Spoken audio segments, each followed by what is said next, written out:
Olá, estamos começando mais um programa Oficinas de Gestão, Oportunidade de Desenvolvimento, executado pelo Departamento de Ciências da Administração do Centro Socioeconômico da Universidade Federal de Santa Catarina. Uma oportunidade para vocês, estudantes de graduação e pós-graduação na área de administração, de ampliarem os seus conhecimentos, aproveitando os conteúdos desses programas, dessas palestras, como atividades complementares à sua formação. O tema sobre o qual nós conversamos hoje é Gestão Pública, as interseções entre administração, direito e economia. Para isso, está aqui ao meu lado o nosso convidado, professor Júlio César Marcelino Júnior, doutor em Direito Público pela Universidade Federal de Santa Catarina, com estudos doutorais na Faculdade de Direito da Universidade de Coimbra, em Portugal.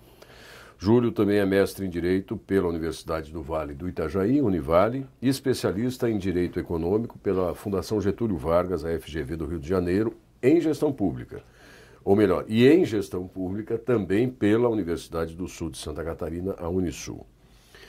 Ocupou os cargos de Procurador-Geral e Secretário da Fazenda da Prefeitura Municipal de Florianópolis e é professor licenciado do curso de Direito da Unisul, além de ser atualmente o presidente da Junta Comercial do Estado de Santa Catarina. Além disso, é autor de livros na área do direito econômico e constitucional. Júlio, antes de mais nada, obrigado por ter aceito o convite, pela disponibilidade, pela oportunidade de podermos trocar ideias sobre esse tema. Bom, eu queria primeiro fazer talvez um contexto, né, em cima das questões que a gente tem convivido na área da economia, das relações sociais, enfim, é um período um pouco conturbado, digamos assim. Se nós levarmos em consideração o cenário internacional dos últimos anos, isso ainda se acentua de uma forma mais intensa. Como é que é possível a gente observar, diante desse contexto, possíveis implicações para a economia no Brasil e mais particularmente no estado de Santa Catarina e os efeitos que esse período, que essa dificuldade toda pode trazer no âmbito da administração pública? Primeiramente, obrigado pelo convite, né? Cumprimento a você, aos telespectadores. Grato pela oportunidade de poder divulgar a nossa pesquisa, o nosso trabalho. Pois bem, falar de gestão pública, né, e a proposta do tema é trabalhar na órbita das intersecções entre essas possíveis áreas, né, o direito, a economia, a administração. Eu imagino que seja fundamental para começar como um ponto de partida para fazer as reflexões e compreender as implicações da gestão pública nos dias de hoje. De fato, como você bem acentuou, vivemos tempos conturbados, né? Eu até penso que vivemos uma fase de transição de modelos, modelo social, modelo econômico, modelo político, e que percebemos assim sinais de exaustão desses modelos. E se a gente fizer uma retrospectiva histórica, eu acho que ajuda bastante a compreender as implicações que nós temos da economia na sociedade, as implicações no comportamento das pessoas, e evidentemente que isso vai ter consequências também em relação à gestão pública, né? Da maneira como a gente lida com os recursos públicos, da maneira como a gente administra a coisa pública. Se a gente conseguiu olhar para trás, né, especialmente da virada de século, a gente vai perceber que nós éramos muito atrelados a uma concepção mais clássica em relação à economia, até em relação à visão filosófica, né, do papel do sujeito de sociedade. Isso tudo foi se transformando. Nos tornamos mais, de modo geral, evidentemente, né, mais consumistas, muito mais intolerantes, né, e não por acaso a gente percebe aí, em âmbito mundial, intolerâncias de ordem religiosa, né, com efeitos diretamente ligados aí à violência, né, organizações paramilitares. Nós somos cada vez mais imediatistas, né, nos voltamos muito mais para ações que têm um efeito de curto prazo, resultado de curto prazo, né, diferentemente do século passado, voltados mais, quando éramos mais voltados e crentes, talvez, em grandes narrativas ideológicas, políticas, né? Isso fica evidente nessa transição, nessa virada de século. Mas na prática, e a questão econômica, evidentemente, né? Modelos que no século passado a gente via muito mais claramente com o papel do Estado, a questão da intervenção, né? A dualidade Estado e mercado, isso ficava muito mais visível. e com muito mais ascensão no início do século passado em relação ao Estado. Mas o que isso tem a ver com gestão pública, né? Eu acho que é importante a gente perceber e compreender o ambiente que se vive, né? Tanto na frente social, quanto econômica, quanto a política. Ela tem uma relação direta, porque ela muda a visão de mundo. Perceba que gestão pública, já a expressão por si só, é uma expressão que já tem uma influência do pensamento econômico, do pensamento eficientista, que não se falava isso no século passado, ou pelo menos não na sua primeira metade. A ideia de gestão pública fortemente começa a surgir no segundo pós-guerra pela influência do pensamento econômico sobre as demais áreas, sobre o direito, sobre a administração. E a partir daí a gente vai percebendo e vai se convencendo de que a gente está exatamente numa transição de paradigmas, né? Nessa virada de século. E aí é o nosso desafio, a gente consegue enxergar para trás acertos, erros e não consegue necessariamente enxergar para frente qual o modelo que vai ser prevalente daqui para adiante.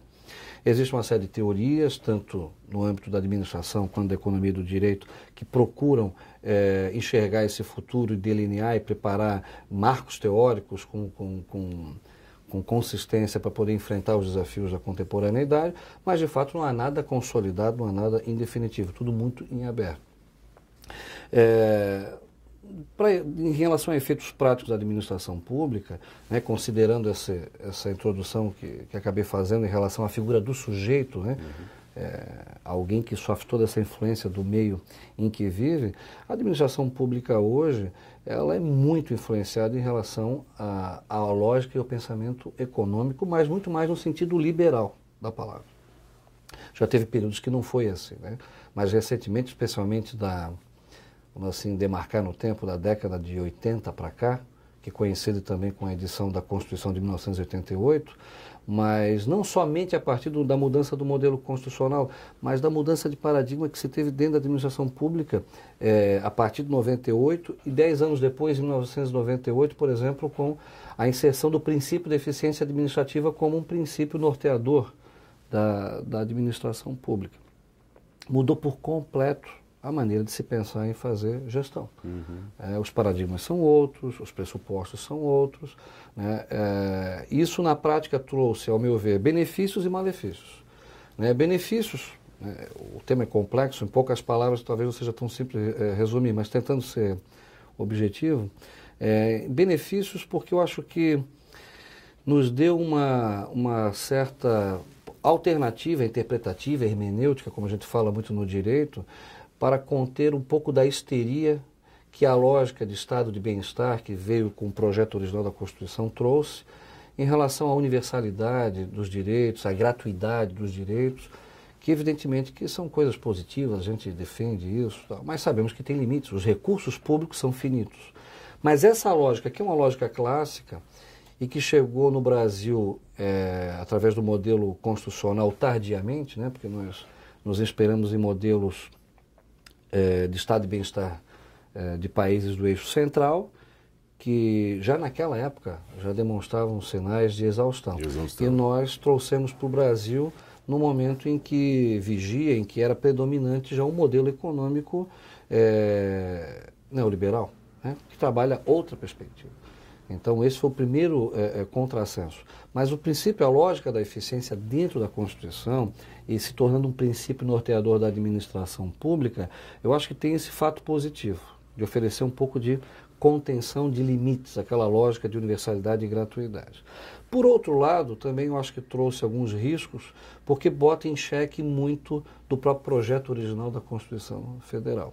E isso, na prática, hoje nós percebemos pela literatura técnica da área, tanto da gestão quanto do direito, da dificuldade que a gente tem, às vezes, para se estabelecer um norte do que é adequado em termos de administração pública. E muitas vezes isso é dito a partir de uma lógica privada, né? Porque a gente olha a gestão privada e imagina que aquele é o ponto a ser alcançado, só que na prática, na administração pública, nós temos uma série de amarras e uma série de limites que são impostos pela Constituição, pelo modelo normativo, estabilidade do servidor público, planejamento orçamentário, uma série de uma autorregulamentação que, na verdade, tira do administrador público a velocidade e a agilidade que ele gostaria de dar, tal e qual faz um empresário à frente de uma empresa. Deixa eu aproveitar essa deixa para dirigir uma outra pergunta, doutor Júlio.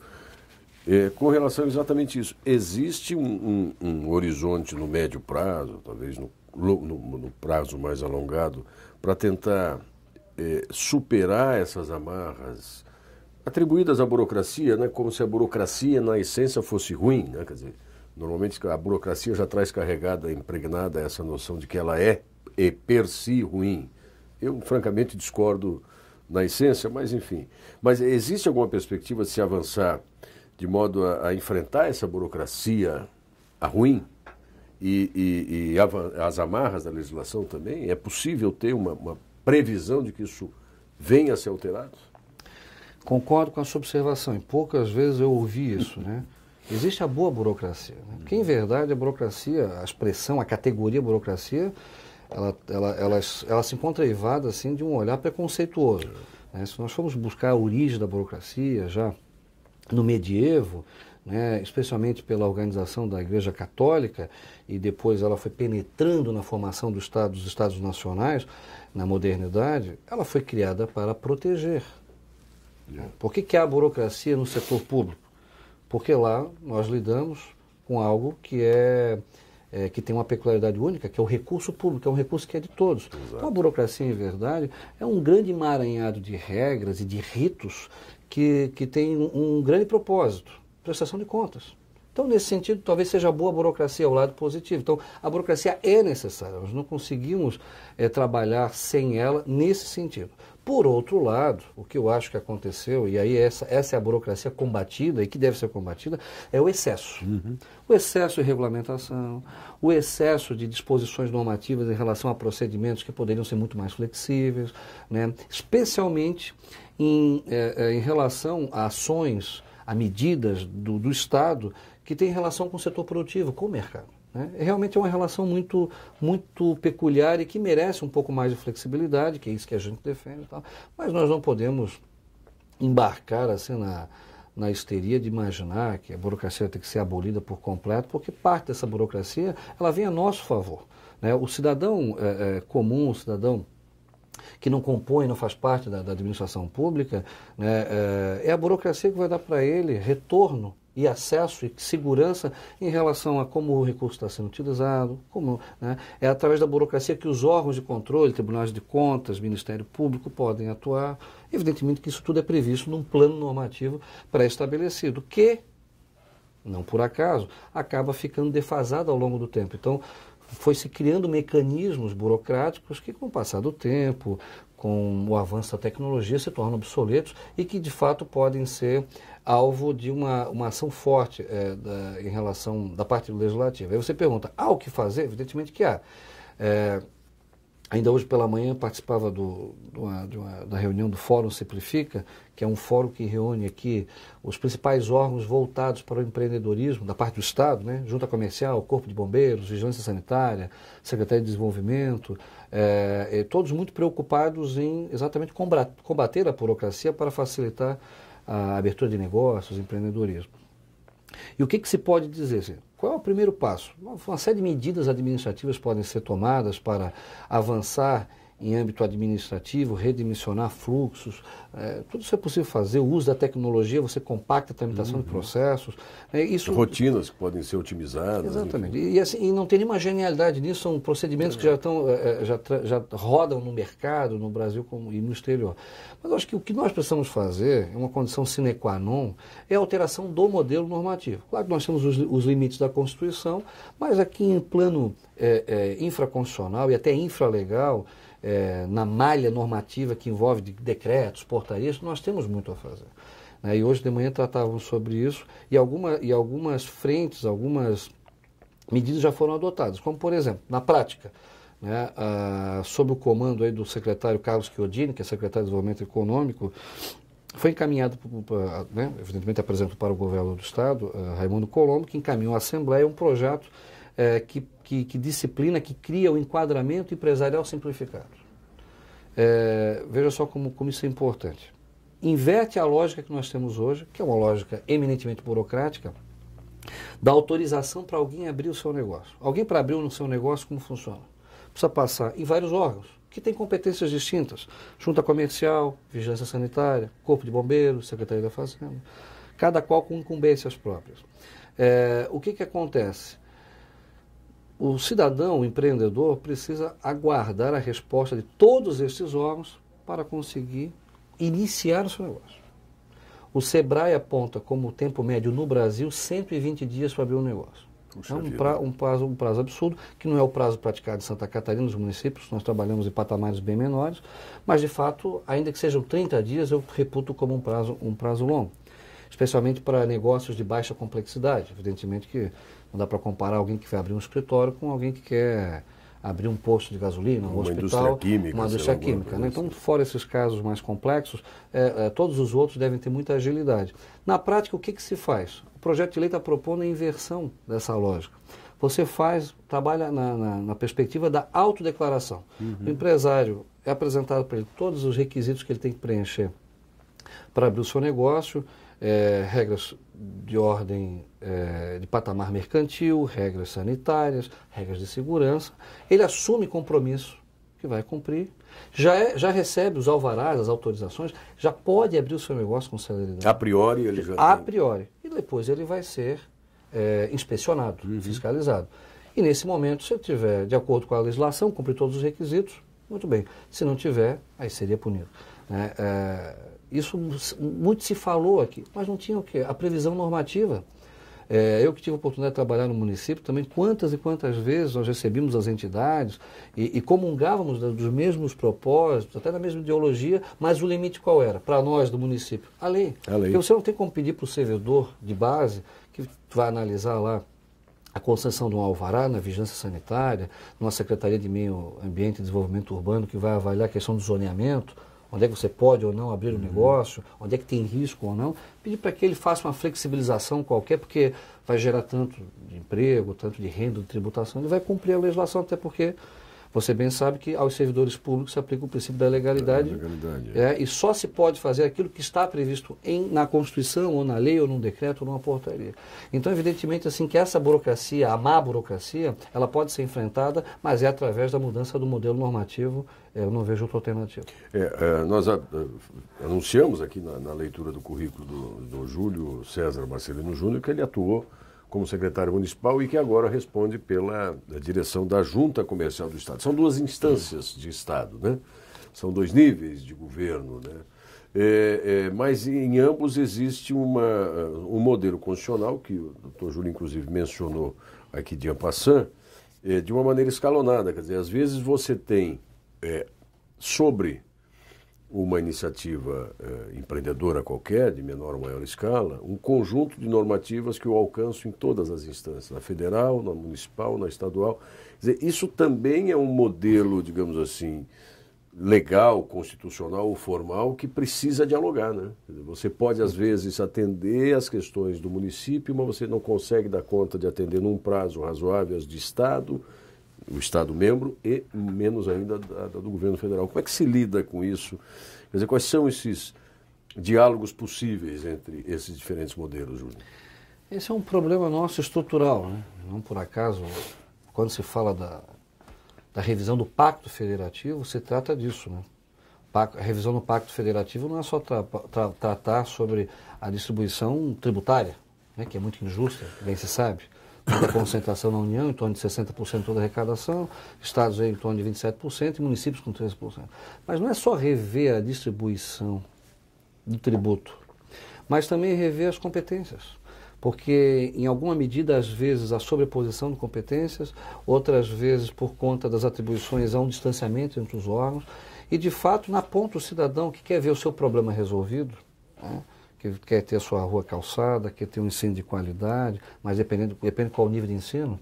Né? Se for básico, é competência de um ente, se for nível médio, vai ser competência de um outro ente, nível superior de um outro ente.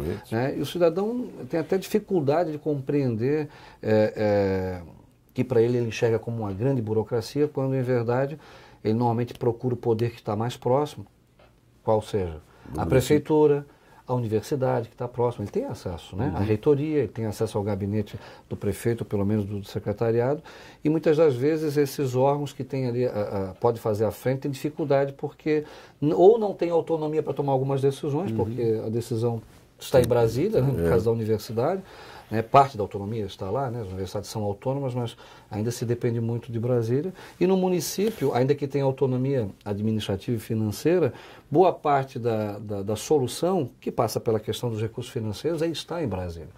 Então, de fato, isso também precisa ser revisto urgentemente. Isso tem tudo a ver com o setor produtivo, né, do que a gente está falando. Isso é o braço da gestão pública auxiliando o desenvolvimento, porque no fundo é o que todos nós pretendemos, ou seja, com equilíbrio na relação Estado-mercado, alcançando desenvolvimento, que o desenvolvimento gera emprego, gera renda, gera arrecadação, que também volta para o Estado, né? Então, as medidas de indução de desenvolvimento, elas são em benefício também do Estado, né? Em prol de investimentos que o Estado possa fazer, que alavanca a arrecadação por conta do desenvolvimento. Então, isso precisa ser revisto e o limite, novamente, né, tratando dessa linha de raciocínio, né, os limites normativos, como eles interferem na questão da gestão pública. Então, veja a dificuldade do gestor em querer dar respostas, em querer ser resolutivo e, na verdade, ele depende de outras instâncias por conta de uma previsão de modelo normativo. E muitas vezes isso é incompreendido. Né? Há uma grande dificuldade, porque o cidadão de curto prazo, vou dar um exemplo, que aqui o prefeito da cidade resolve o problema da segurança, que ele é a autoridade máxima da cidade, e aí tem a guarda municipal, mas olha, por uma questão de competência constitucional, a guarda municipal não pode atuar no âmbito da segurança, a não ser que seja no âmbito de integração, tal, de apoio, mas ela está lá para atuar na questão do trânsito, na questão da preservação do patrimônio público. Tal. Então, essas limitações são pouco compreendidas e passa novamente por essa questão dos limites da normatividade. E nós mencionamos também, na apresentação aqui do professor Júlio, dos temas das áreas em que ele atua, né, que tem formação, e a mais recente está aqui. O resultado está aqui nessa obra, Análise Econômica do Acesso à Justiça, a tragédia dos custos e a questão do acesso inautêntico. Isso traz alguns temas relacionados exatamente ao título dessa nossa conversa, ou dessa nossa palestra, que são essas intersecções entre a gestão, o direito e a economia. E eu queria talvez aprofundar, no pouco espaço ainda de que dispomos aqui, mas que caso vocês que nos acompanham tenham interesse, obviamente podem ter acesso aí e depois aprofundar, um pouquinho a síntese do que você conseguiu sistematizar nessa obra, Júlio. Mas veja que interessante, o livro é fruto da tese de doutorado, e foi o doutorado em Direito que me aproximou da administração pública, das teorias da administração pública, do direito administrativo, porque lá o objetivo inicial era tentar compreender como funciona o acesso à justiça. Porque qual é a sensação que o cidadão tem? Que é, de modo geral, evidentemente, guardadas as particularidades, mas que nós temos pouco acesso à justiça. Porque a resposta jurisdicional é demorada. A visão, de modo geral, o judiciário é muito bem avaliado em termos de credibilidade, mas se percebe que ele tem limites. Ele caminha a passos absolutamente lentos. Né? Nós avançamos muito nos últimos anos e décadas, mas de modo geral ainda se demora muito.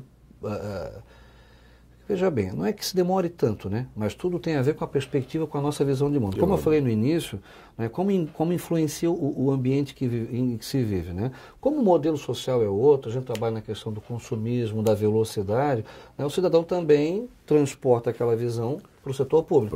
Então não entende por que ele tem que esperar uma sentença 3 anos, 6 anos. Ou, se a gente incluir aqui as fases recursais, por que ele tem que esperar 8 anos, ou 12 anos, ou até mais, dependendo do caso, para ter uma resposta numa questão patrimonial, numa questão de família, que ele submeteu ao judiciário para buscar uma solução. E a solução, ou parte da solução do problema do acesso à justiça, passa pela gestão pública.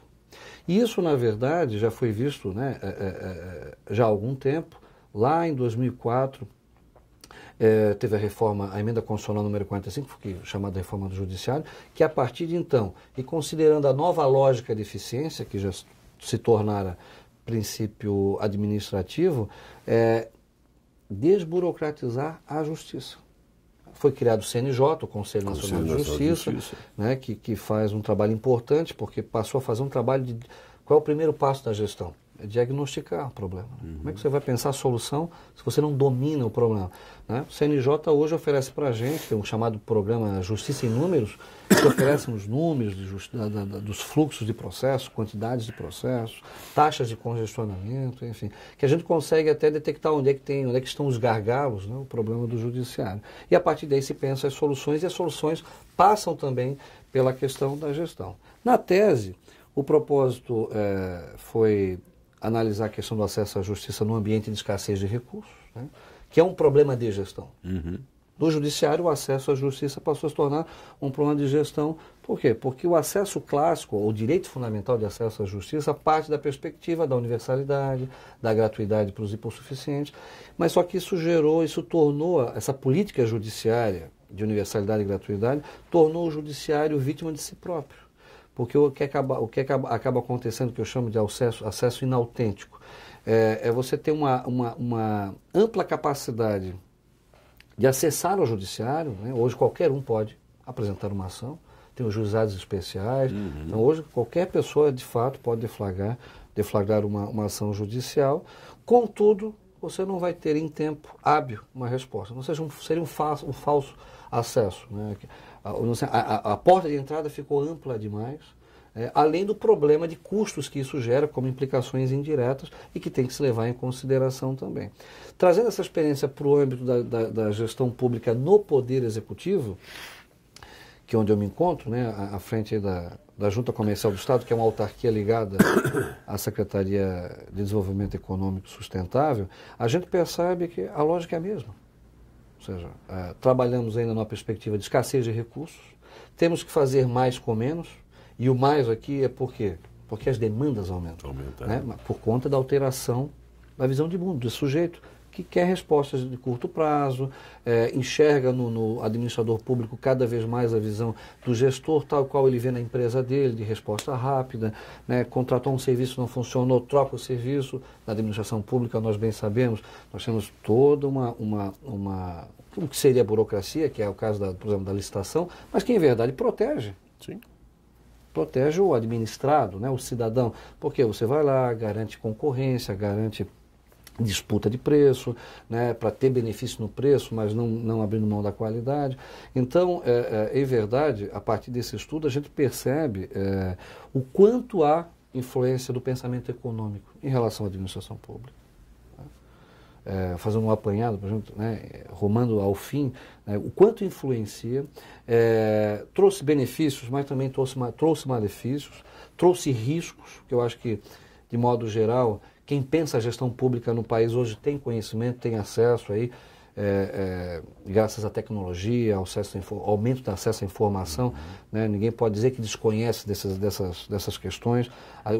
O detalhe é saber quem se aprofunda, quem leva a sério isso e quem não se aprofunda. E quem é correto e quem é incorreto em relação à gestão da coisa pública.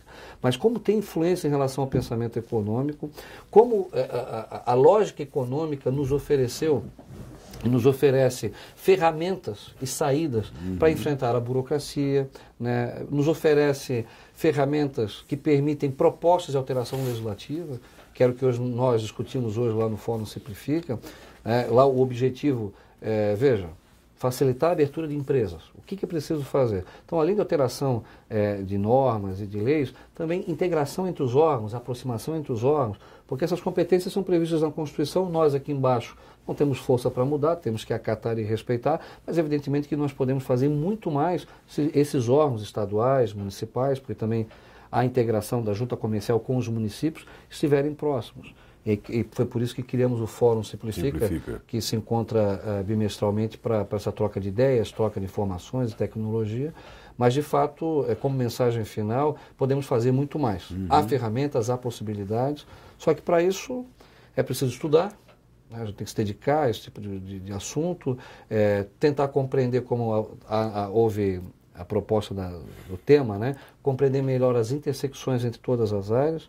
As abordagens hoje de regras são multidisciplinares, nós não conseguimos mais, né, de maneira egoísta, na nossa própria área, ou achar que exclusivamente a gente pode oferecer as respostas só da perspectiva do direito, ou só da perspectiva da administração ou da economia, né? Acho que a intersecção que eu mencionei no título é no sentido positivo, né? Dos ganhos e benefícios que elas podem trazer para nós que somos gestores públicos, para que a gente possa ser mais eficiente, mais ágil, o que ofereça mais segurança usando o lado bom da burocracia e que a gente possa prestar na ponta o melhor serviço possível. Maravilha, nós estamos nos aproximando do finalzinho aqui do tempo que normalmente destinamos para essas conversas, mas eu ainda peço para o professor Júlio César Marcelino Júnior, atualmente presidente da Junta Comercial do Estado de Santa Catarina, que aponte aí sim diretamente para os nossos alunos de graduação, de pós-graduação na área de administração, muitos deles inclusive já atuando como gestores, né, que têm algum tipo de envolvimento no setor público. Quer dizer, como é que eles vão conseguir estabelecer, e ele já deu algumas dicas, estudando muito, aprofundando muito, mas estabelecer essa aproximação entre áreas, pondo em prática essa multidisciplinaridade ou essa interdisciplinariedade, ou enfim, essa junção das diferentes possibilidades, leituras e visões das diferentes ciências no dia a dia deles. Olha, como recado, né, eu sou um entusiasta em relação à administração pública. E acho que ela melhora muito quando aproximamos o ente estatal da universidade, dos alunos, né? E não por acaso, porque nós precisamos estudar essas intersecções, né? O dia a dia da administração pública, assim como da administração privada, vamos assim chamar, né? Ele é exaustivo, nem sempre há tempo para conciliar, e é por isso que, a partir do que se pensa na universidade, do que a universidade pode produzir, tanto a partir dos alunos da graduação, né, porque eles também concluem o seu curso e oferecem uma contribuição em nível de pesquisa, mas na pós-graduação, com pesquisa mais estrito senso, né, esse movimento deve ocorrer. Não tem nada de novo nisso, né? Os países de eixo central, os países desenvolvidos já o fazem há muitos anos, há muitas décadas, né? Eu acho que no Brasil isso tem avançado bastante, mas, né, as receitas são as mesmas, né? Estudar muito, levar a sério. A administração pública não é lugar mais para amador e para aventureiro, né? Que eu acho que a gente deve festejar esse tipo de fenômeno, né? Esse reconhecimento. E eu posso lhes garantir pela vivência, eu estou desde 2002 na administração pública e tenho percebido a cada 4 anos que viram, ou 5 anos que viram, que cada vez mais os gestores procuram por técnicos. Tá? Veja, para alguém se eleger, em algum momento na campanha ele vai ter que falar. E depois ele vai ter que cumprir, pelo menos em certa medida, porque ele vai ser cobrado pela imprensa, pelas entidades empresariais, pelas organizações educacionais, pela universidade. A sociedade civil organizada não vai mais abrir mão de exigir do gestor que minimamente ele apresente alguém à frente de um determinado assunto ou de uma determinada pasta, seja a Secretaria da Fazenda, seja a Secretaria de Desenvolvimento, seja a Secretaria de Turismo, alguém que tenha competência. E a competência, evidentemente, que não vem só de uma formação acadêmica, também vem da sua experiência, claro. De trabalho, daquilo que ela amealhou como experiência ao longo da vida. Mas, né, a passar pelo banco escolar, ou pelo menos se utilizar do conhecimento que pode vir da universidade é fundamental, e hoje eu acho que não tem outra saída. É estudar, profissionalizar e aproximar a universidade dos entes estatais. Muito bom, Júlio, muito prazer termos conversado aqui, uma satisfação. Obrigado a vocês que nos acompanharam e agora verifiquem lá na programação disponível no site, no ambiente virtual lá do programa Oficinas de Gestão, qual é a agenda dos nossos próximos encontros. Até a próxima.